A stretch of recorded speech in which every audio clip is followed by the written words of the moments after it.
Hi, bonjour. Bienvenue pour la nouvelle émission. Ça fait un bout de temps. Ça fait un bout de temps que je. Ouais, ça fait un bout de temps que je ne fais plus les émissions, mais vous allez m'excuser pour ce laps de temps où je me suis un peu éclipsé. C'est que...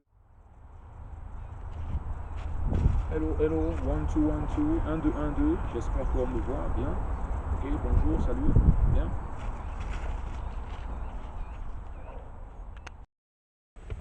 Euh, voilà, comme malheureusement au dehors il y a excessivement de bruit, je vais faire donc cette émission dans ma voiture. Ce n'est pas habituel, c'est très peu commun, mais cela sera ainsi. Donc, Genèse chapitre 1, verset 27. Genèse chapitre 1, verset 27. Il est écrit, Dieu créa l'homme à son image.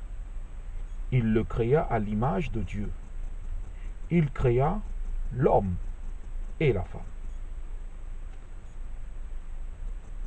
Ça nous laisse à penser, à réfléchir, que Dieu a créé l'homme à son image. Donc, voilà une image que vous voyez.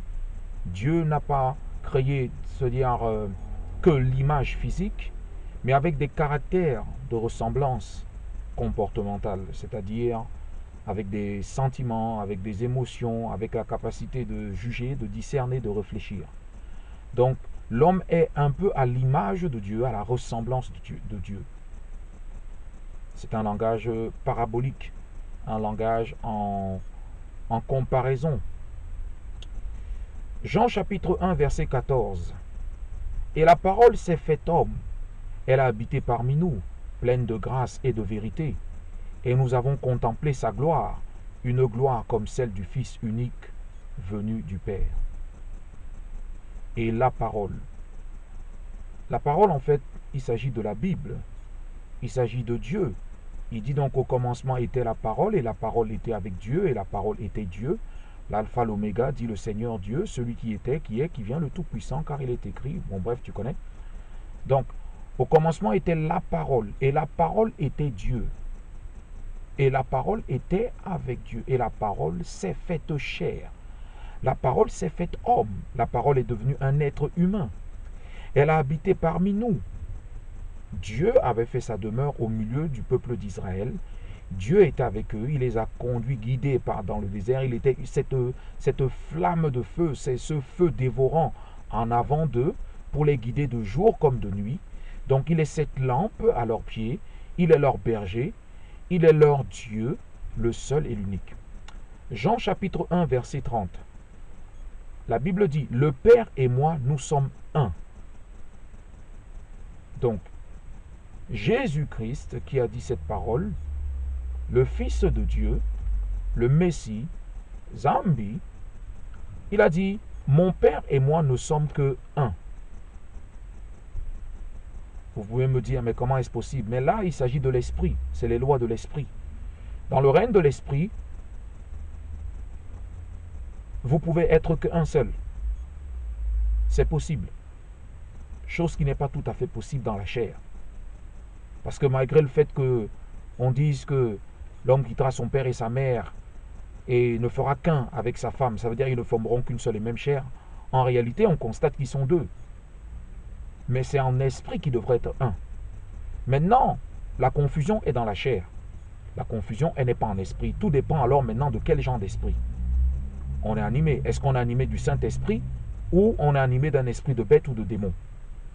Donc, nous ne sommes pas en communion avec des démons et je ne veux pas que vous soyez en communion avec des démons, que vous ne jugez pas par rapport aux apparences, mais que vous écoutez très bien ce que je vais vous dire. Poursuivons, allons donc au livre de Matthieu. Matthieu chapitre 24, verset 9. Alors, on vous livrera à la persécution, et l'on vous fera mourir. Vous serez détestés de toutes les nations à cause de mon nom. Il faut savoir déjà quel est le nom de Dieu, quel est le nom dont on parle. Communément, on parle d'Israël. Israël a été détesté par l'Égypte, par les anciens dirigeants de l'Égypte, ceux qui n'avaient pas connu Joseph, qui a commencé à le persécuter, à persécuter son peuple. Israël a été mis sous esclavage, mais Dieu l'a délivré de sa souffrance. Dieu l'a conduit dans le désert. Dieu l'a nourri de la manne du ciel. Et pourquoi Israël a été persécuté? À cause de son nom. Le nom d'Israël suscite beaucoup de passion, déchaîne beaucoup de furie, parce que ce nom veut dire prince de paix, parce que ce nom aussi c'est l'un des noms de Jésus-Christ. Et donc il dit bien ici, alors on vous livrera à la persécution et l'on vous fera mourir. Vous serez détestés de toutes les nations à cause de mon nom.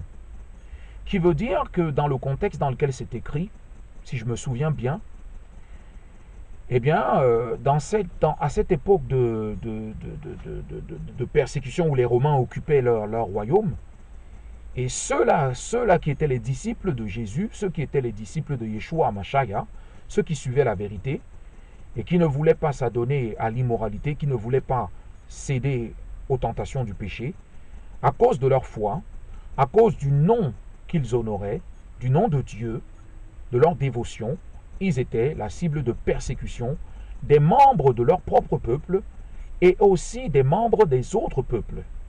Donc, à cause du nom de Jésus, à cause du nom de Zambi, à cause du nom du Zambi, à cause de Zambi, il y a, en langage dialectique banen, en langage dialectique africain ou bantou, parce que les bantous, beaucoup de personnes pensent que les bantous sont des Africains, mais les bantous en vérité ne sont pas des Africains. Les bantous sont ces fameux sémites israélites dont la Bible parle. Ils sont à la fois kémites et sémites, puisqu'ils se sont mélangés aussi. Leur ancêtre Joseph s'est mélangé avec les Égyptiens. Éphraïm et Manassé sont la preuve de cela. Éphraïm et Manassé sont nés d'une mère égyptienne. Donc ici, le texte nous dit, on vous livrera à la persécution. Ils sont persécutés, pourquoi? Mais parce qu'ils sont le sel de la terre. Parce qu'ils ont la parole de vérité, parce qu'ils sont un peuple choisi. Ils sont un peuple particulier. C'est le seul peuple que Dieu a pris. Ce n'est pas parce qu'ils étaient en grand nombre, mais justement à cause de leur petit nombre, pas parce qu'ils étaient puissants, mais parce que justement Dieu a voulu à travers eux manifester sa bonté, et parce que c'était sa volonté tout simplement. Dieu fait comme il veut. Bon bref, nous poursuivons. Et c'est là où ça devient très intéressant, parce que quand on parle de l'image de Dieu, de la ressemblance de Dieu, il faut aller en profondeur, et j'espère que ceux qui écoutent bien vont comprendre où je veux en venir. Job chapitre 30, versets 28, 29, 30. Nous poursuivons donc, parce que quand les gens sont persécutés, voilà ce qui se passe. Il dit, je marche noirci. On peut se poser la question, comment quelqu'un peut marcher noirci? Il dit, je marche noirci, mais pas par le soleil. Si je me lève en pleine assemblée, c'est pour appeler au secours. Je suis devenu le frère des chacals, le compagnon des autruches. Ma peau devient noire et pêle, mes os sont brûlantes de fièvre. Je voudrais que vous compreniez ce qu'il essaie de dire. Il dit, je marche noirci, mais pas par le soleil. Quelqu'un n'a pas été noirci, mais pas par le soleil. Ça veut dire que ce n'est pas le bronzage ou l'exposition au soleil qui l'a rendu comme ça. Donc déjà, pour marcher noirci pour marcher noirci, mais sans avoir été noirci par le soleil, il faut déjà à la base que peut-être tu sois déjà bronzé ou tu sois déjà noir. Tu sois vraiment très très basané. Ensuite, il dit, si je me lève en pleine assemblée, c'est-à-dire si je me lève dans l'église, dans la congrégation, c'est pour appeler au secours. Donc quand il vient dans l'assemblée, dans l'église, c'est pour crier à l'aide. Il pleure seulement. Il dit, je suis devenu le frère des chacals. T'imagines, les chacals sont des animaux. Les chacals sont des carnassiers, ils sont un peu dans la même famille que les chiens, que les loups, tout ça. Le compagnon des autruches. Voilà les autruches qui sont dans la savane, dans la nature, quoi. Ils sont dans un milieu sauvage. Maintenant, il dit, ma peau devient noire et pêle. Sa peau qui était certainement un peu comme la mienne, bronzée, un peu, tu vois, peut-être couleur marron. Maintenant, il dit non, sa peau devient noire et elle pèle. Elle se dessèche. Il commence à l'enlever. Elle s'assèche. Mes os sont brûlants de fièvre. Tu vois, donc en fait, il est dans la souffrance. Il est dans la persécution. C'est le livre de Job. Job, quand il est persécuté par qui? Par le diable. Persécuté par Satan. Psaume chapitre 37, versets 12, 13, 14. Psaume 83, versets 4, 5, 6, 7, 8. Je ne vais pas vous les lire parce que c'est très très long, mais ça vous donne une idée beaucoup plus profonde quand vous les lirez des tactiques de l'ennemi et de ce que les ennemis font contre justement les enfants de Dieu, contre le peuple de Dieu. Si vous êtes spirituel, vous allez mieux saisir. Psaume 37, verset 12.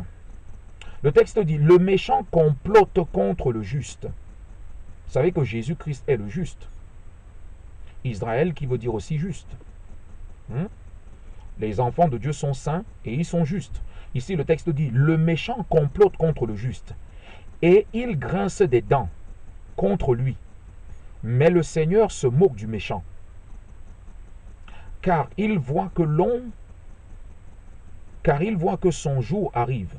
Les méchants tirent l'épée, ils bandent leurs arcs pour faire tomber le malheureux, et le pauvre pour égorger ceux dont la voie est droite.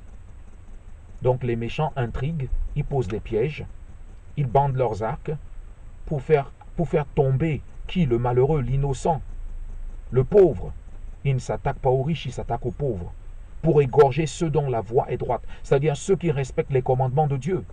Ils veulent ceux qui font le bien, ceux qui veulent le bien pour tout le monde, même pour leurs ennemis. Ceux-là, les méchants, non, ils veulent les égorger. Minute.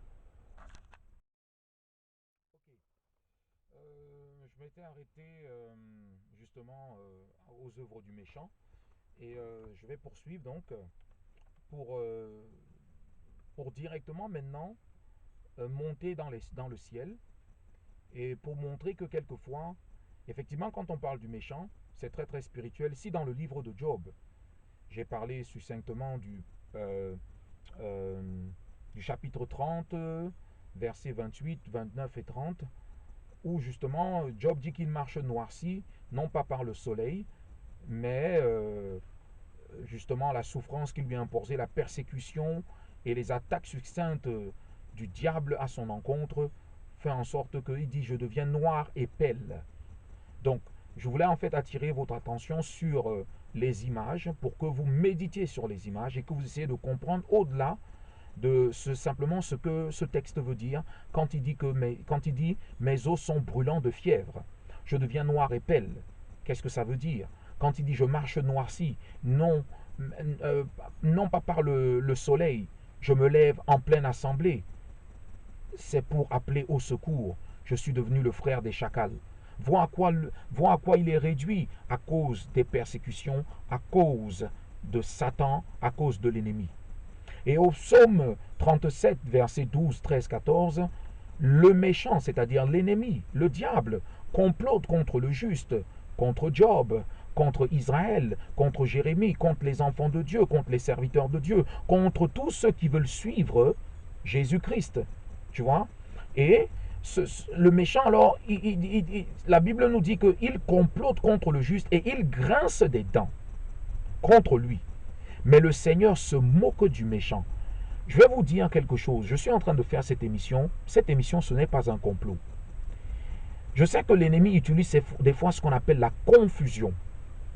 Et la confusion, c'est un mauvais esprit. C'est une loi qui lutte contre la loi de notre intelligence. Ainsi qu'il est écrit dans le livre de Romains au chapitre 7, je vois une autre loi qui lutte contre la loi de mon entendement et qui essaie de me rendre captif à la loi du péché et de la mort. Oh, qui va me délivrer de ce corps mortel? Qui veut dire que l'ennemi aussi, il est un esprit et que, comme il est écrit dans le livre de Job, voilà, Job, je pense, chapitre 1, à partir du verset 6, le texte dit: et un jour, tous les enfants de Dieu étaient réunis tous devant leur Père, et Satan aussi est venu au milieu d'eux. Donc vous voyez que Satan est un esprit. Et que quand Dieu a parlé en disant: vois-tu mon serviteur Job, comment il est irréprochable, comment il est fidèle, comment c'est un homme droit. Hein? Et Satan a commencé à contester. Et Satan a voulu attaquer Job. Il a frappé. Job est devenu confus. Job a commencé à parler n'importe comment. Job est arrivé au point d'accuser même Dieu, de dire que le jour qu'il était né, qu'il fallait que ce jour soit maudit. Il a commencé à délirer totalement à cause de la persécution, à cause de, de l'outrage. Oui, il virait à la folie à cause justement de l'oppression de l'ennemi. Donc, pour aller beaucoup plus loin, les ennemis font des complots. Le méchant complote contre le juste et il grince des dents. Des fois, tu grinces des dents, tu penses que c'est toi-même qui grinces des dents, alors que c'est l'esprit de l'ennemi qui veut se servir de ton corps pour te confondre, pour, tu vas te mettre dans la confusion. Mais la Bible nous dit que Dieu n'est pas l'auteur de la confusion. La confusion est une maladie, tu vois. La confusion est une mauvaise compréhension. La confusion est une loi qui lutte contre notre intelligence. Il dit, et il grince des dents contre lui, mais le Seigneur se moque du méchant. Donc quand nous citons la parole de Dieu, c'est la preuve de notre foi, et cette foi montre que nous nous moquons en fait de ce que l'ennemi peut bien penser, de ce que l'ennemi peut bien faire sur notre chair. Parce que nous n'avons pas à lutter contre la chair et contre le sang, mais contre les dominations, contre les esprits méchants, contre les princes des ténèbres de ce bas monde. Voilà quoi. Non seulement nous avons la parole dans notre cœur, mais nous savons ce que nous disons. Car il voit que son jour arrive. Les méchants tirent l'épée et ils bandent leurs arcs pour faire tomber le malheureux et le pauvre, pour égorger ceux dont la voie est droite. Tu vois donc, la Bible est claire. Le diable ne vient que pour tuer, voler, arracher et détruire. Il est un menteur et le père des mensonges. Dès le commencement, dès le jardin d'Éden, tu vois comment il a menti à Ève, tu vois comment il a menti à Ève, et Ève a marché dans sa ruse, et parce qu'elle a marché dans sa ruse, elle a tout perdu. Donc il ne faut pas écouter le mensonge du diable, parce que le diable ne vient que effectivement pour tromper, pour persécuter. Mais si tu mets ta foi en Dieu, même si tu as l'impression que pendant un certain temps tu perds certaines choses, Dieu va te restaurer. Et moi j'ai la confiance que Dieu me restaurera, comme il restaurera tous ceux qui croient en Jésus, tous ceux qui représentent cet Israël céleste aujourd'hui, parce que nous ne devons pas être conformes à ces choses de la terre, mais nous devons être conformes aux choses célestes. Nous ne devons pas laisser les réalités de la terre nous attrister, mais nous devons garder la foi et nous devons être riches en la parole, non pas riches matériellement, mais riches en la parole. Oui, effectivement, nous devons résister avec la parole de Dieu. Amos chapitre 9, versets 5, 6, 7. Par ce moyen, je veux vous amener maintenant dans le ciel. Je veux vous amener là où Dieu réside, à travers la parole. Amos, si vous avez votre Bible, prenez votre Bible s'il vous plaît. Prenez votre Bible et écoutez bien et suivez attentivement les chapitres et les versets. Parce que c'est très très important que vous compreniez ce que je vais vous dire. Dans vos églises, on ne va pas vous prêcher ces choses-ci. Mais profitez-en, si vous êtes tombé sur cette émission et que vous la regardez, je dis profitez-en de prendre votre Bible et de noter bien les passages que je vous donne. Le livre de Amos, chapitre 9, versets 5, 6, 7. Lisons ensemble. Regardez ce qu'il est écrit. Le Seigneur l'Éternel, je répète, le Seigneur l'Éternel, le Maître de l'univers, touche la terre et elle tremble, et tous ses habitants sont dans le deuil. Elle se soulève tout entière comme le Nil, et elle s'affaisse comme le fleuve d'Égypte. Il a construit son palais dans le ciel et fondé sa voûte sur la terre. Il appelle l'eau de la mer et la verse à la surface de la terre. L'Éternel est son nom. N'êtes-vous pas pour moi comme des Éthiopiens, Israélites? Regarde, point d'interrogation. Ici, l'Éternel pose une question-réponse. Tu vois, il pose une question, dans sa question, il y a la réponse. Il dit, n'êtes-vous pas pour moi comme des Éthiopiens? Comparaison. Il les compare à des Éthiopiens. Donc, si tu sais à quoi ressemble un Éthiopien, tu vois la comparaison qui est faite. Il dit, n'êtes-vous pas pour moi comme des Éthiopiens, Israélites? Point d'interrogation. Déclare l'Éternel. Moi, peut-être que j'ai une compréhension qui est ma compréhension en moi. C'est-à-dire la Bible dit que la parole de Dieu rend le simple sage. C'est-à-dire, elle illumine même le cœur des simples. Donc, je vais réfléchir comme un homme simple. Un Éthiopien ressemble à quoi? Un Éthiopien, c'est un être humain. Un être humain de quelle couleur? Un être humain de couleur noire. Donc, ici, il compare les Israélites aux Éthiopiens noirs. Les Éthiopiens ne sont pas blancs jusqu'à preuve du contraire. Donc, S'il dit, n'êtes-vous pas pour moi comme les Éthiopiens, ça veut dire que les Israélites, eh ben, ils sont noirs. C'est ça que ça veut dire. En tout cas, moi, c'est comme ça que je le comprends. Chacun comprend comme il veut. Si ça rend certaines personnes de voir peut-être Jésus, parce que Jésus, dans sa chair, puisqu'il est né de Myriam, puisqu'il était israélite, n'est-ce pas, et de son père adoptif Joseph, n'est-ce pas, donc dans sa chair, il est noir. Nous sommes d'accord. Bien bref. Poursuivons donc pour aller beaucoup plus loin, puisque bien des fois, on lui posait la question, on lui dit, montre-nous le Père. Et il lui disait, mais celui qui m'a vu a vu le Père. Cantique des Cantiques, pour donner encore plus de précision par rapport à cela, par rapport à ce petit point de détail pour certains, mais qui n'est pas un détail du tout, parce que Dieu parle de différentes façons, hein, mais on n'y prête jamais attention. Alors, chapitre Cantique des Cantiques, oui, Cantique des Cantiques, je vous en prie, prenez votre temps, notez. Cantique des Cantiques, chapitre 1, verset 5-6. Voyez ce qui est écrit. Le texte dit, je suis noire, mais je suis charmante, fille de Jérusalem, autant que les tentes de Kédar, que les pavillons de Salomon. Ne prêtez pas attention à mon teint noir. C'est le soleil qui m'a brûlé. Les fils de ma mère se sont irrités contre moi. Ils ont fait de moi la gardienne des vignes, mais ma vigne à moi, je ne l'ai pas gardée. Quand vous lisez ce texte, il s'agit de qui? Il s'agit de Makeda, la reine de Saba, la femme éthiopienne qui avait quitté justement son royaume d'Éthiopie pour aller voir et écouter la sagesse de Salomon. Salomon qu'elle appelle son frère, mais qui en fait était le père de son fils, connu beaucoup plus sous le nom de Ménélik. Mais ça, pour pouvoir avoir ça, il faudra avoir la Bible éthiopienne, la version Kebra, Kreba Sebra. Donc, c'est une version qui n'est pas connue dans le monde occidental. Mais pour ceux qui sont vraiment consacrés, pour ceux qui sont passionnés de la parole de Dieu, ils sauront que ce même Ménélik aussi, son nom, c'est Baanaya, qui en langage hébreu, en langage dialectique bantou, dans mon dialecte à moi, veut dire Banaya, ça veut dire l'éveillé, le réveillé. La lumière, quoi. C'est-à-dire Banaya. Banaya c'est-à-dire ils sont réveillés, ils se sont réveillés. C'est dans l'optique de réveiller de lumière. C'est-à-dire quand on dit réveillez-vous et Christ vous éclairera, c'est le Christ, d'une certaine façon. Il fait partie de la lignée. L'arche de l'Alliance avait été emportée là-bas. Son père, Salomon, lui avait proposé de le succéder, mais lui, il avait refusé parce qu'il avait déjà un royaume qui était le royaume qu'il avait reçu de par sa mère, de par la lignée de sa mère. Mais il fait partie de la lignée de ces Juifs aussi. Donc, bien qu'étant éthiopien, il est aussi israélite, de par la lignée de son père. Donc,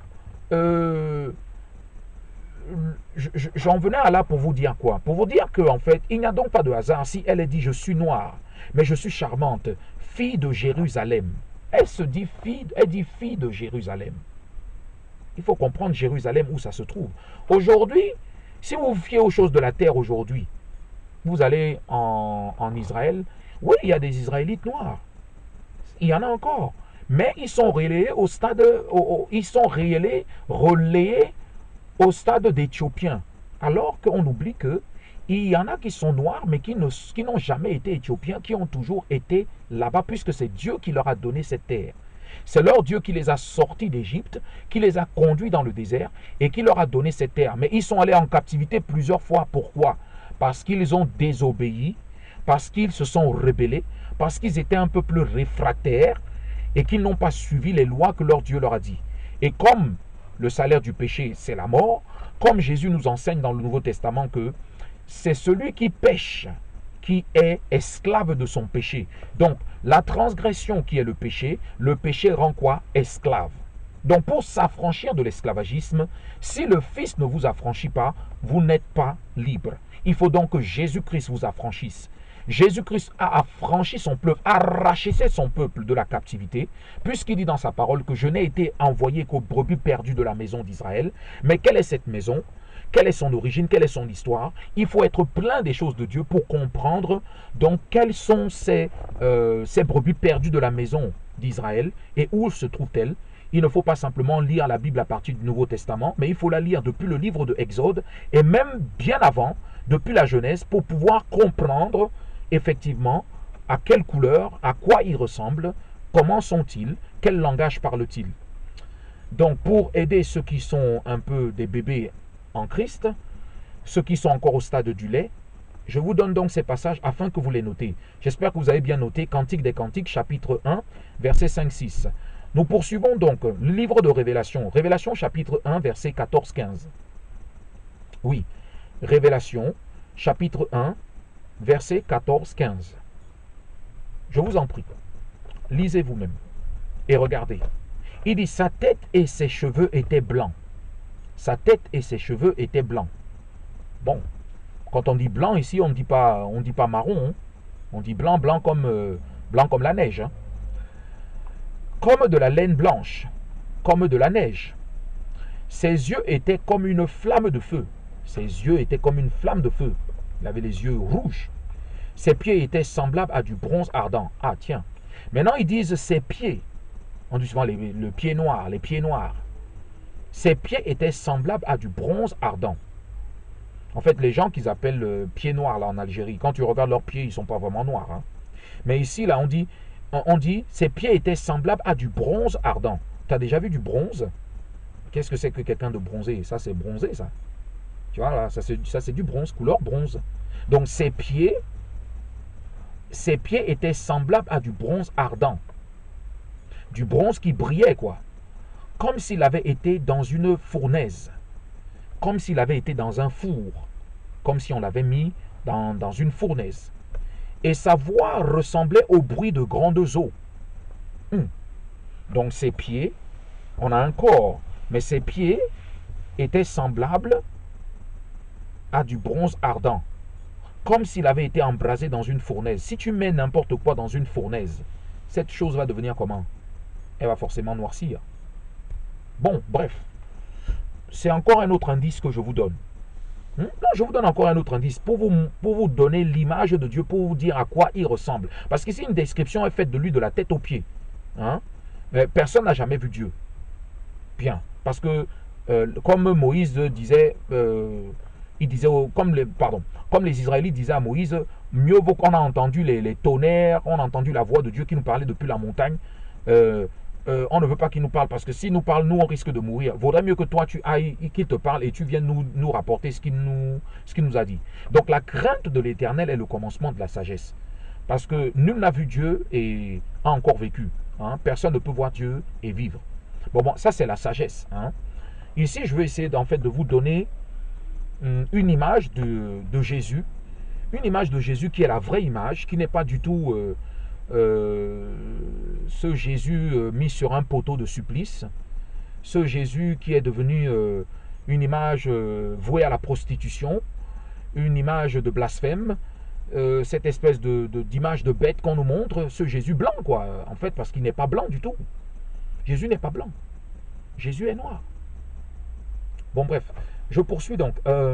Daniel chapitre 10 verset 6, livre de Daniel, chapitre 10, verset 6. Je sais, vous allez penser que je blasphème. Je ne blasphème pas, je dis la vérité.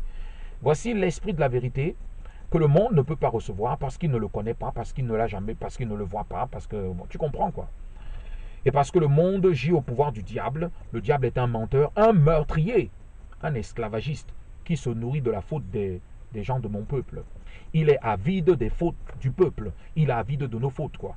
Il n'attend que nos fautes. Donc, Daniel chapitre 10, verset 6. Daniel chapitre 10, verset 6. Est-ce que vous êtes dans le livre de Daniel? J'espère que vous êtes passionné de la parole. Hein? J'espère que vous aimez la parole. Hein? Bien.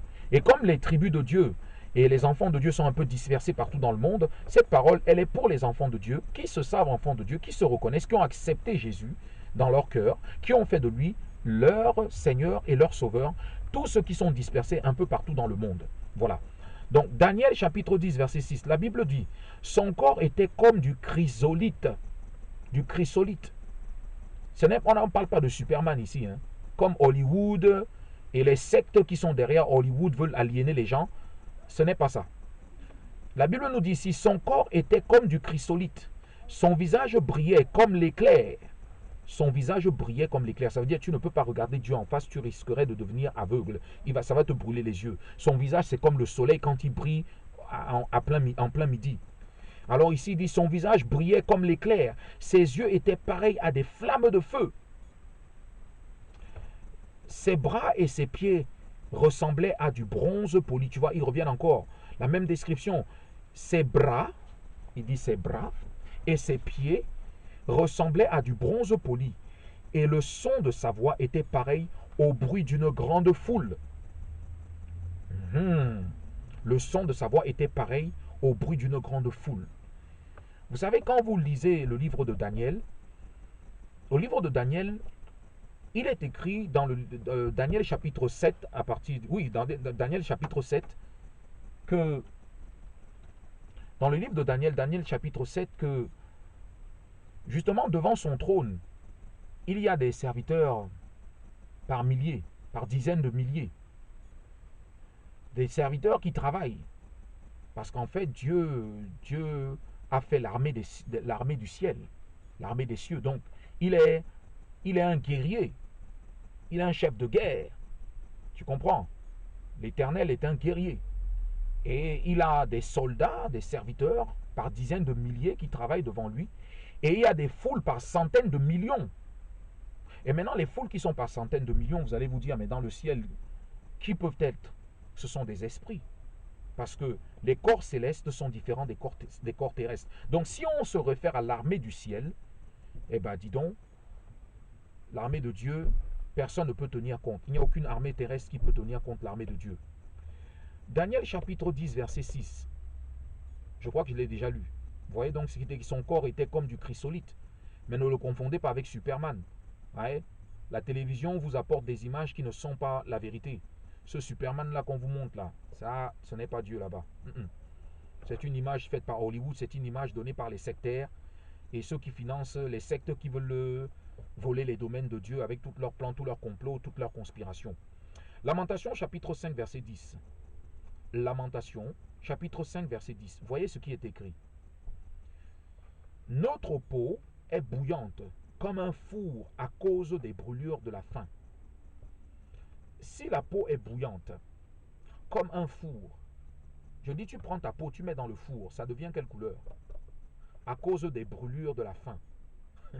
Tu vois, c'est-à-dire la famine c'est comme une sorte de persécution. La famine, c'est comme une sorte d'oppression.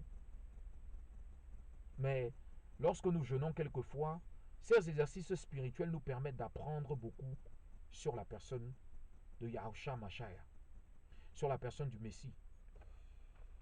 Daniel chapitre 7 verset 9.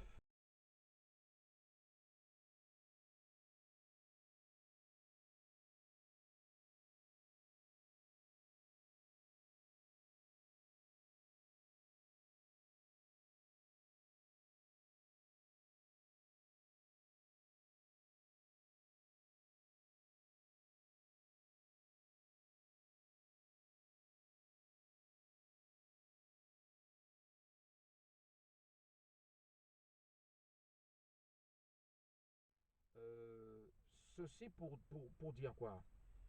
Toute chose qui n'est pas consistant avec la parole de Dieu, nous refusons. Nous refusons d'être distraits.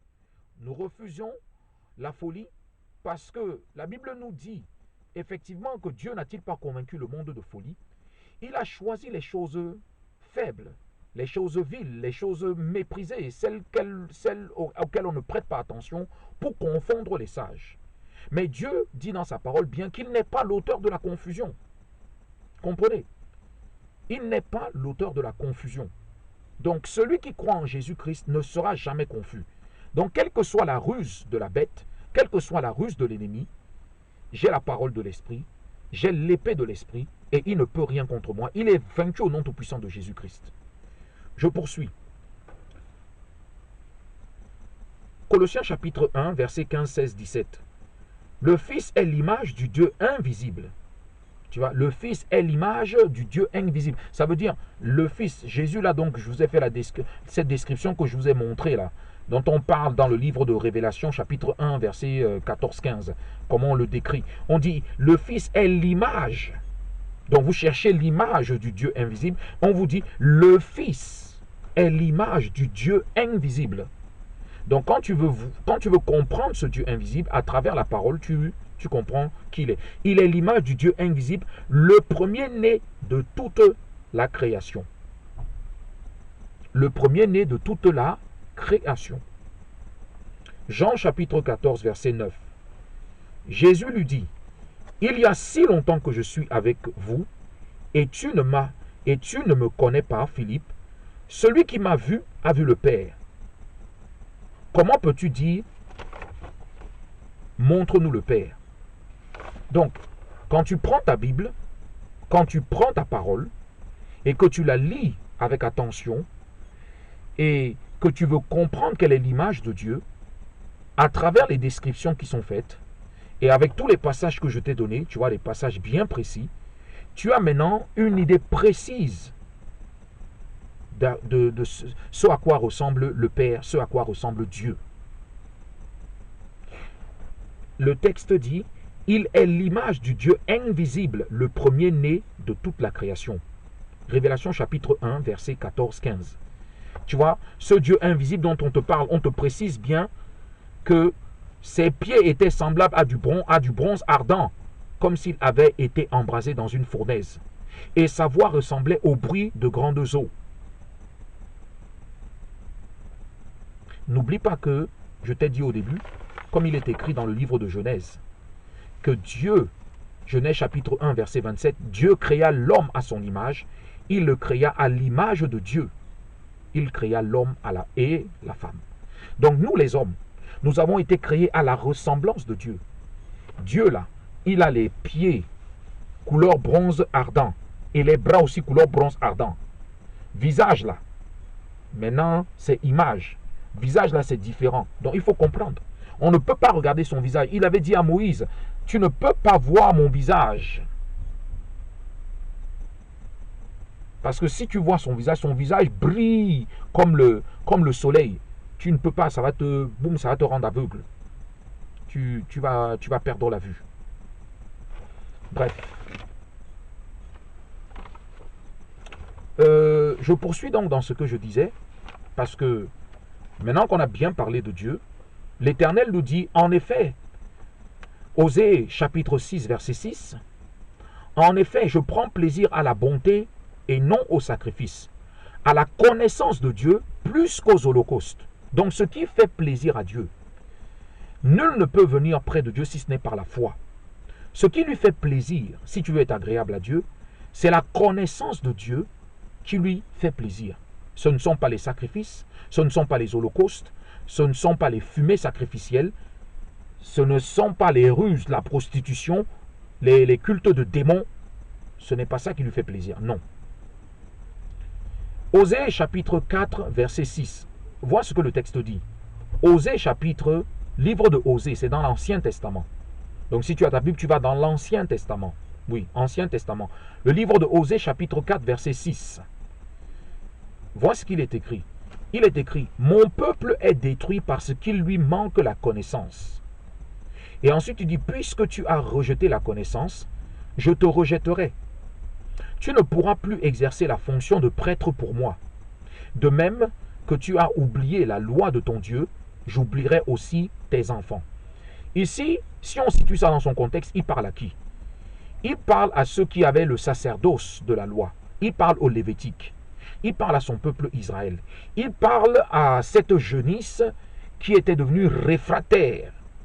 Tu vois, et il lui dit, parce que tu as rejeté la connaissance, je te rejetterai aussi.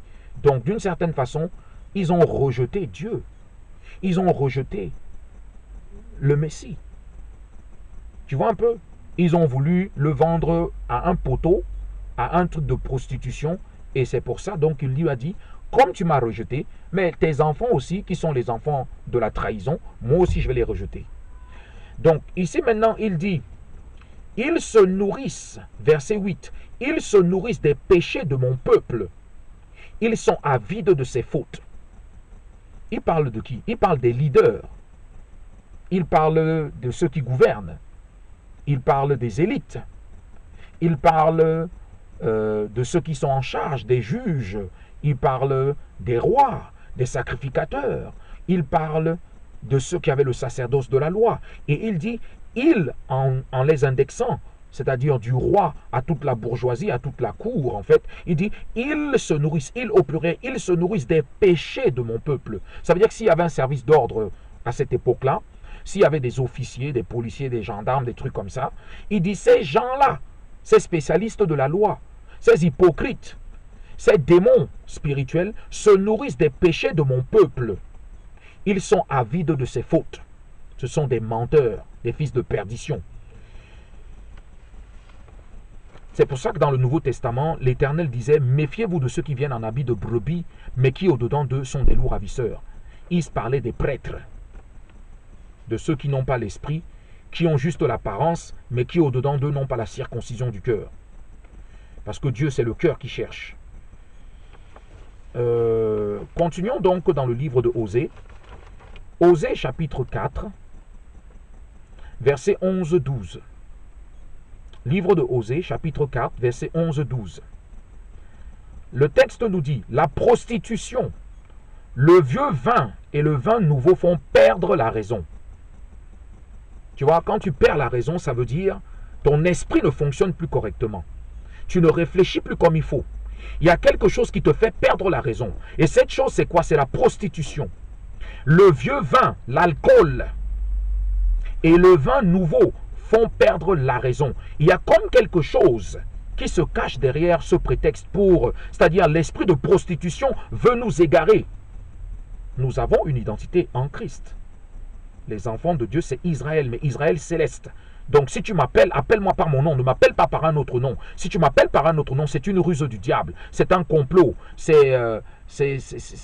oui, ça fait partie des intrigues, des plans pour essayer de voler les domaines des enfants de Dieu et pour essayer de me dominer. C'est-à-dire que la nature humaine est rebelle, la nature humaine est réfractaire. Israël dans la chair aujourd'hui a été éparpillé dans les nations et Israël dans la chair aujourd'hui a d'autres identités. Et c'est avec ces autres identités qu'elle est devenue comme en captivité. Elle se retrouve à chanter des hymnes nationaux qui ne sont pas les siennes. Tu vois un peu? C'est-à-dire que le prophète est devenu fou. Et cette folie, c'est la voix du diable et les différents plans d'égarement. Donc il dit, mon peuple consulte le bois et c'est son bâton qui lui parle. Comme ils sont allés vers les autres nations, comme ils ont appris les abominations des autres nations. Parce que Dieu leur avait dit, n'imitez pas les autres nations. Ne faites pas, n'apprenez pas les choses des autres nations. Là. Comme ils ont suivi, donc, ils consultent le bois. C'est-à-dire, ils consultent les marabouts. Ils s'adonnent au culte du veau d'or, au culte du dieu Baal-Péor. Chose qui avait mis en rage Moïse quand il était descendu de la montagne d'Horeb, après qu'il ait reçu la tablette des commandements. Et il a cassé, brisé, détruit le veau d'or. Et il a dit que ceux qui sont pour l'Éternel prennent l'épée et viennent avec moi. Et ceux qui étaient avec lui, et ce jour-là, près de 3000 personnes ont perdu la vie. Je sais que c'est très choquant, mais votre tête doit être pleine des choses de Dieu. Maintenant, il dit, mon peuple consulte le bois. Ça veut dire, mon peuple s'égare. Consulter le bois ici, je vais vous expliquer ce que ça veut dire. Mon peuple s'adonne à la sorcellerie. Mon peuple consulte des démons. C'est ça que ça veut dire. Et je ne veux pas que vous soyez en communion avec des démons. Vous allez les tenir tête, les esprits de bêtes, les esprits de malins, là. Les Njingu, les Mamiwata, les Assastés, on va tous les attacher, on va tous les lier, au nom de Jésus. Oui, au nom de Yeshua Machaya. Donc il dit, et là il dit, et le bâton lui parle, c'est-à-dire ce sont ces démons maintenant qui les obsèdent, qui les oppressent. C'est une chose interdite, c'est une pratique abominable. En effet, l'esprit de prostitution égare. Donc l'esprit de la prostitution les amène vers ces démons-là. L'esprit de la prostitution est comme le vin. L'esprit de la prostitution est comme la drogue. C'est comme la cocaïne. C'est comme toutes les formes de drogue qui veulent posséder ton corps. Ce sont des démons qui veulent les posséder. L'esprit de prostitution les rend charnels, faibles, leur fait croire qu'ils peuvent souiller le temple de Dieu, alors que la Bible nous dit que ne savez-vous pas que vous êtes le temple du Saint-Esprit? Vous ne vous appartenez pas à vous-même. Vous avez été racheté à un grand prix. Dieu a versé son sang pour vous. Vous avez été racheté au prix du sang. Donc rendez donc gloire à Dieu dans votre corps mortel. Et que vos membres ne soient plus esclaves du péché. Ne soyez pas esclaves des démons. Refusez, résistez au diable et il départira, il partira. Pas nous, mais le diable. Dieu ne veut pas que nous soyons pauvres. Et je vais vous le démontrer. Bon bref, en tout cas, il veut qu'on soit riche en la foi. Ici, le texte dit, en effet, l'esprit de prostitution égare, et ils se prostituent loin de leur Dieu. Ils offrent des sacrifices sur le sommet des montagnes. Tu vois, je vous ai dit au préalable que Dieu ne prend pas plaisir au sacrifice, mais à la connaissance de Dieu. Donc ici, ils font le contraire. Ils disent, ils offrent des sacrifices sur le sommet des montagnes. Ils font brûler de l'encens. Ils ne prennent pas plaisir aux fumées sacrificielles. Quand vous faites vos fumées sacrificielles, même dans vos églises, là, vous faites vos fumées sacrificielles, c'est un mauvais culte. Ce n'est pas un culte qui est agréable à Dieu. Ça, c'est quelque chose qui plaît à Satan, mais ça ne plaît pas à Dieu. Vous n'honorez pas Dieu. Le Dieu d'Israël, vous ne l'honorez pas quand vous faites ça. Ce que vous faites là, c'est de la prostitution, c'est de la corruption. Dieu n'est pas plus avec. Donc il dit, ils font brûler de l'encens sur les collines, sur les chênes, les peupliers, les térébinthes, dont l'ombrage est agréable. En faisant ça, ce sont des pièges pour nous autres qui croyons en Jésus. Et Jésus a dit en sa parole, malheur à celui qui fera trébucher l'un de ses plus petits. Il vaudrait mieux qu'on lui attache, tu comprends ce que je veux dire, qu'il fasse trébucher l'un de ses plus petits. Tous les jours, ils font trébucher les enfants de Dieu, avec les mauvais enseignements. C'est-à-dire, ils nous ont fait trébucher. Mais comme la Bible nous dit, le juste trébuchera 7 fois, mais il se relèvera toujours. Et 7 fois, selon la mathématique de Dieu, ça peut être 7 fois la création du monde. Parce qu'il a pris 6 jours pour créer le monde. 6 jours auprès de Dieu est égal à combien? À 1000 ans. Comprenez? Donc bref, ils offrent des sacrifices sur le sommet des montagnes. Ils font brûler de l'encens sur les collines, sur les chênes, les peupliers, les térébinthes, dont l'ombrage est agréable. C'est pourquoi vos fils, c'est pourquoi vos filles se prostituent et vos belles filles sont adultères. Donc ici, la cause de la prostitution, fumée sacrificielle, brûlure d'encens. Si tu ne savais pas, n'utilise plus les encens. Tu as compris? Par mesure de sécurité. Même si le prêtre vient te dire que oui, mais jadis, ils utilisaient ça. Tu dis non. Mon père a dit que ça là, on n'utilise pas. Si tu es une fille ou si tu es un garçon, tu dis moi là, je ne suis pas prostitué, je refuse de le devenir. Quel que soit là, tu refuses, tu comprends? Mon corps est le temple du Saint-Esprit. Voilà. Osée chapitre 9, verset 9. Ils sont plongés dans la corruption comme à l'époque de Gilbéa. Ils sont plongés dans quoi? La corruption. Comment une voix de démon me dit tout le temps d'aller quelque part, mais le pays où la voix de démon veut que j'aille, c'est un pays qui est plongé dans la corruption. Et ici, la Bible me dit qu'ils sont plongés dans la corruption. Moi, je ne dois pas être plongé dans la corruption. La corruption, c'est mauvais. La Bible me dit, il ne faut pas que ton oint voie la corruption. Je ne dois pas la corruption, c'est-à-dire les mauvaises compagnies sont la corruption des mœurs. Je ne dois pas être en mauvaise compagnie. Je ne dois pas être en communion avec des démons. Je ne dois pas aller là où il y a la corruption. Je refuse au nom de Jésus. Je dis non. Osée chapitre 9, verset 10. Vois ce qu'il est écrit. Je dis Osée, livre de Osée, chapitre 9, verset 10. J'ai trouvé Israël comme des raisins dans le désert. Là, c'est Dieu qui parle. Il dit, j'ai trouvé Israël comme des raisins dans le désert. J'ai vu vos ancêtres comme les premiers fruits d'un figuier, mais ils sont allés vers Baal-Péor, c'est-à-dire ils étaient réfractaires, ils ont fait un veau d'or, ils se sont consacrés à l'infâme idole, donc l'idolâtrisme, Dieu n'aime pas ça. Ils ont commencé à danser autour d'un faux Dieu qui se sont fait, tu vois, et ils sont devenus aussi détestables que l'objet de leur amour. Le culte du veau d'or est considéré par Dieu comme de l'idolâtrisme, comprenez. Donc, c'est une abomination, Dieu n'aime pas ça.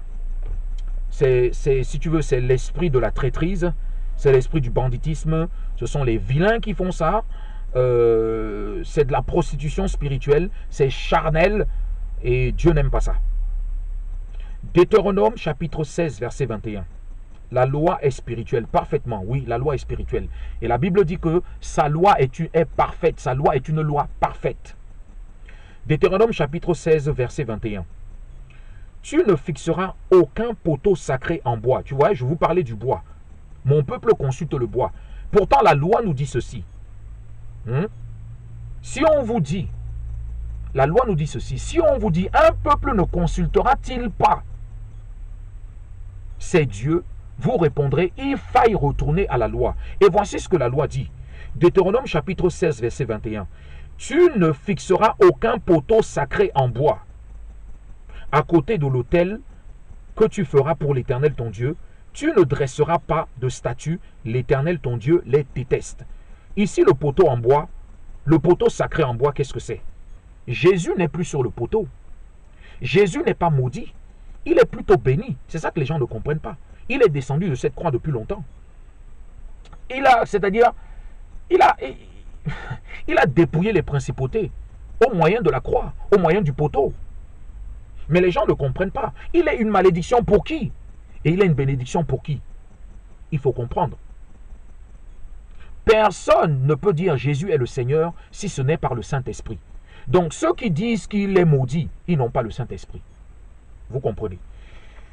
Et la loi dit, Deutéronome chapitre 16, verset 21, tu ne fixeras aucun poteau sacré en bois. Tu comprends? En d'autres termes, de façon simple, tu ne prostitueras pas les membres de ton peuple. Ils disent, tu ne fixeras aucun poteau sacré en bois à côté de l'autel que tu feras pour l'Éternel ton Dieu. Tu ne dresseras pas de statue. L'Éternel ton Dieu les déteste.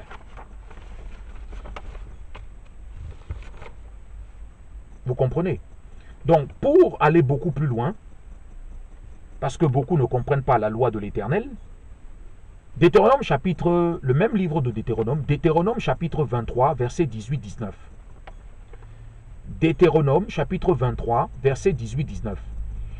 La Bible dit, il n'y aura aucune prostituée parmi les filles d'Israël. Ni aucun prostitué, ça veut dire ni des femmes qui se prostituent, ni des hommes qui se prostituent, ni les filles, ni les garçons. Personne ne se prostituera. Il dit, il n'y aura aucune prostituée parmi les filles d'Israël, ni aucun prostitué parmi les fils d'Israël. Tu n'apporteras pas dans la maison de l'Éternel, ton Dieu, pour l'accomplissement d'un vœu, le salaire d'une prostituée ou le prix d'un chien. En effet, l'un et l'autre sont en horreur à l'Éternel ton Dieu. Vous voyez, des fois, nous discutons avec certaines personnes et les personnes nous insultent. Mais la Bible dit que c'est du dedans du cœur des hommes que viennent les mauvaises pensées, les adultères, les insultes, les grossièretés. Toutes ces choses viennent et souillent un homme. Ainsi qu'une personne pense dans son cœur, ainsi elle est. Moi, je vais te dire par la foi que mon cœur est rempli de l'amour de Dieu. Je ne suis pas un animal. Je ne suis pas un chien. Quand bien même le proverbe dit que un chien vivant est meilleur qu'un lion mort, je te le redis, je ne suis pas un chien. Je ne suis pas celui qui est là pour prendre les miettes qui tombent de la table des maîtres. Non, le maître, c'est moi. Ce n'est pas l'autre. Donc la confusion a voulu qu'à un moment donné, à cause de l'esclavage, à cause de la falsification, à cause du fait que nous n'ayons pas grandi, nous n'ayons pas été cultivés comme il se fallait, parce que c'est Dieu qui élève, parce qu'à cause du péché, sa face nous était cachée, à cause de ceux qui étaient chargés, du sacerdoce, de ceux qui étaient chargés de nous distiller notre nourriture spirituelle, puisque le commandement dit, l'homme ne vivra pas de pain seulement, mais de toute parole qui vienne de la bouche de Dieu, cette bouche qui est la Bible. Nous n'avons pas suffisamment ingurgité de cette parole. Résultat, nous étions faibles spirituellement. Et quand les tentations sont venues, comme la majorité des gens du monde, nous avons basculé. Nous n'avons pas su tenir. Nous n'avons pas su être forts. Mais le Seigneur a montré malgré tout ça sa grande miséricorde et sa grande compassion. Aujourd'hui, si donc je peux vous prêcher la parole de Dieu, si je peux partager cette parole, malgré le fait que je ne sois pas qualifié, c'est bien là l'esprit de la grâce. Parce que, justement, qu'est-ce que c'est qu'une grâce? Une grâce est donnée à celui, justement, qui n'est pas qualifié, à celui, justement, qui ne mérite pas. Vous voyez? 1 Corinthiens chapitre 7, verset 2. Toutefois, pour éviter toute immoralité, parce que la prostitution, c'est de l'immoralité. l'Éternel dit dans sa parole que celui qui est uni à une prostituée est une seule et même chair avec elle. Mais celui qui est uni au Seigneur est un seul et même esprit. Les paroles que je vous dis sont vie et esprit. Donc si vous êtes unis, si vous êtes d'accord avec cette parole, si vous êtes down avec cette parole, nous suivons donc la lumière. Et nous essayons de fixer nos vies sur la parole. Et Jésus disait, si quelqu'un veut me suivre, cette personne doit être capable de renier jusqu'à sa propre personne. C'est-à-dire que dans la chair, le péché peut te donner un dégoût de toi-même. Le péché peut te donner l'envie de te suicider même. Mais la compassion de Dieu, la miséricorde de Dieu, te fait comprendre que si aujourd'hui tu vis, c'est pour Dieu que tu vis. Tu ne vis plus pour le péché. Parce que le salaire du péché, c'est la mort. Donc, je continue. 1 Corinthiens chapitre 7, verset 2. Le texte dit, « Toutefois, pour éviter toute immoralité sexuelle, pour éviter toute immoralité sexuelle, Dieu est un Dieu d'ordre, que chaque homme ait sa femme. » Ce n'est pas écrit avec S-femme ici. Ait sa femme avec singulier. Et que chaque femme ait son mari. Donc voilà la volonté de Dieu. Que chaque homme ait sa femme et que chaque femme ait son mari. 1 Corinthiens chapitre 10 verset 23-24. Le texte dit, effectivement, tout m'est permis. C'est permis, oui, c'est permis la polygamie. Effectivement, c'est permis. Mais tout n'est pas utile. Ce n'est pas utile. Tout m'est permis, mais tout n'édifie pas. Ça n'édifie pas forcément, ce n'est pas forcément l'amour. Et quand on fait ça, ce n'est pas toujours dans l'intérêt de l'autre. On doit chercher l'intérêt de l'autre. Que personne ne cherche son propre intérêt, mais plutôt celui de l'autre. Quand tu aimes, c'est plutôt l'intérêt de l'autre. Ce n'est pas ton intérêt à toi. Tu comprends ce que je veux dire? L'amour a un côté où c'est beaucoup plus pour... On pense à l'autre, on veut lui faire plaisir, on veut qu'il soit content, on veut qu'il soit en paix avec lui-même, on veut qu'il ait moins de soucis. Alors on essaye du mieux qu'on peut. Si on est même prêt à couper un bras pour lui donner, pour qu'il soit mieux. Tu comprends ce que je veux dire? Bon bref, 1 Timothée chapitre 3 verset 2, on lui donne les paroles de Dieu. On lui donne les paroles de Dieu parce qu'elle a besoin de ces paroles. Parce que ces paroles nous ont aidés. Le Seigneur dit que, pourquoi regardes-tu, n'est-ce pas, la paille qui est dans l'œil de ton frère, mais ne vois-tu pas la poutre qui est dans ton œil? Si tu veux enlever la paille qui est dans l'œil de ton frère, enlève d'abord la poutre qui est dans ton œil. Et après, maintenant, tu diras à ton frère comment enlever cette chose dans son œil. Donc moi, j'avais des problèmes. Je ne comprenais pas. La parole de Dieu m'est venue. J'ai compris comment résoudre les problèmes. Et maintenant, donc, je prêche la parole aux autres. Comme ça, eux aussi, ils vont voir comment résoudre leurs problèmes. Maintenant, si tu acceptes, tant mieux. Si tu refuses, tant pis. Si tu penses que la lumière qui est en moi est ténèbre, ça, c'est ton jugement. Mais moi, la parole, elle ne me juge pas. La parole, elle m'aide. Elle me soutient. Elle me défend. La parole, elle est médecine pour moi. Et elle me permet de résister aux maladies. Elle me permet de résister aux choses viles, subtiles, qui veulent confondre la sagesse de Dieu. Oula. La Bible nous dit qui est sage. Quel est le sage? Tu vois? Qui est sage selon ce siècle? Qui est le sage? Les obsessions ne peuvent rien contre moi. Les démons ne peuvent rien contre moi. Tu es vaincu, Satan. Je ne suis pas conforme à ce système de choses. Je connais la parole de Dieu. Cette parole vit en moi. Je peux en parler matin, midi, soir. Tu comprends? Je ne peux pas me fatiguer de ça. 1 Timothée chapitre 3 verset 2. Il faut donc que le responsable soit irréprochable. Mais je veux vous dire ceci. Ça, c'est le mérite là-bas. Ça, c'est ce que l'apôtre disait. Pour que justement, le monde qui, lui, ne voit pas les choses selon la grâce, les hommes qui, eux, ne voient pas les choses toujours selon la grâce, ne médisent pas, n'aient pas de mauvais rapport par rapport aux hommes de Dieu. Alors, c'est pour ça qu'ils prenaient ces mesures de sécurité en disant, il faut donc que le responsable soit irréprochable, fidèle à sa femme, sobre, réfléchi, réglé dans sa conduite, hospitalier, capable d'enseigner. La parole de Dieu, elle n'est pas que pour les gens qui vivent dans des pays africains. Je vais vous dire ceci, même en France, il y a plein de brebis perdues qui appartiennent à la maison d'Israël et qui ne savent pas. Tu vois? Il y a plein de brebis perdues qui sont en France, mais qui ne savent pas. Et donc la parole, elle est aussi pour eux. Que tu sois en Suisse, que tu sois au Danemark, que tu sois au Guatemala, il y en a partout. Et cette parole, elle est pour eux. Donc, quand un démon tout le temps te dit dans tel endroit, tu vas dire à ce démon, moi, voilà l'esprit de mon Père qui parle.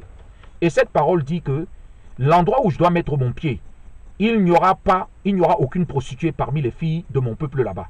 Si parmi les gens de mon peuple, il y a la prostitution, je refuse, je n'y vais pas. C'est de la trahison. Ce n'est plus mon peuple. Tu comprends? Donc ça doit être conforme à la parole de Dieu. Il faut qu'il se conforme à... Si tu vis dans un pays, quels que soient les pays du monde, et tu vas voir comment le monde est réfractaire. Le monde gît au pouvoir du méchant. Et dans ce monde, il y a des prostituées partout. Il y a des hommes qui se prostituent, des femmes qui se prostituent. La Babylone, elle a envahi toute la terre. Même les nations qui prétendent servir Dieu, tu trouves ces abominations chez eux. Donc maintenant, Israël est une Israël céleste. Et donc nous ne devons pas nous fixer sur ces choses terrestres. Et c'est à cause de cette immoralité que le Seigneur a dit qu'il faille que chaque homme ait sa femme, pour que justement, à cause de votre manque de maîtrise. Mais malgré cela, vous pouvez quand même résister. Aucune tentation ne vous est venue qui n'était humaine. Qui veut dire que malgré le péché qui ne fait que prospérer, vous pouvez résister et dire par la foi que je ne céderai pas, je ne ferai pas le mal, je refuse. Je refuse d'être méchant, je refuse de donner mes membres en esclavage au péché, je refuse de sauver les dictates. La femme ne dominera pas sur moi parce que la Bible dit que le chef de tout homme, c'est Christ, et le chef de la femme, c'est l'homme. Qui veut dire qu'il ne leur a pas permis, leur esprit doit être soumis à leur mari. Si une femme, par exemple, veut se marier avec un homme, il faut que son esprit se soumette à cet homme. Mais par contre, si cet homme tout le temps parle et que l'esprit de cette femme commence à le perturber, cette femme a une nature démoniaque. Cette femme a une nature démoniaque. Et cette nature démoniaque est réfractaire. Et cette nature démoniaque réfractaire, le Seigneur va la chicoter. Comme il a chicoté Israël parce qu'Israël était réfractaire. Vous ne pouvez pas dire que vous croyez en Dieu et vous ne vous conformez pas à sa parole et vous n'étudiez pas. Et vos esprits deviennent des piranhas, vos esprits deviennent des serpents, des vipères qui obsèdent les prophètes, qui essaient de les rendre fous, qui essaient de leur faire perdre la maîtrise d'eux-mêmes.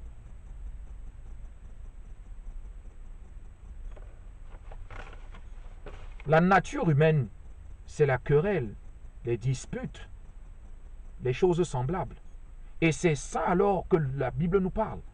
Que si vous êtes guidé par le Saint-Esprit, les œuvres du Saint-Esprit, les voilà. La paix, la bonté, la patience, la maîtrise de soi, l'amour. L'amour ne cherche pas son propre intérêt. Tu vois, par exemple, je veux faire plaisir à mes enfants. Est-ce que c'est mon propre intérêt que je cherche? Lorsque je vais payer les factures de mes enfants, est-ce que c'est mon propre intérêt? Hein? Non. Mais si j'étais égoïste, je pourrais dire, ah, je garde mon argent pour moi et je décide de me casser. Je suivrai la voie qui m'obsède, je suivrai la voie du diable, la voie du moqueur. Dieu connaît les pensées des sages. Il sait qu'elles sont futiles et il les attrape dans leur piège. L'amour pour l'argent est la racine de tous les maux. L'amour pour l'argent est la racine de la folie. Vous les marabouts là, vous qui aimez le bois là, vous vous nourrissez des fautes des gens de mon peuple. Vous êtes vaincus tas de sorciers au nom de Jésus.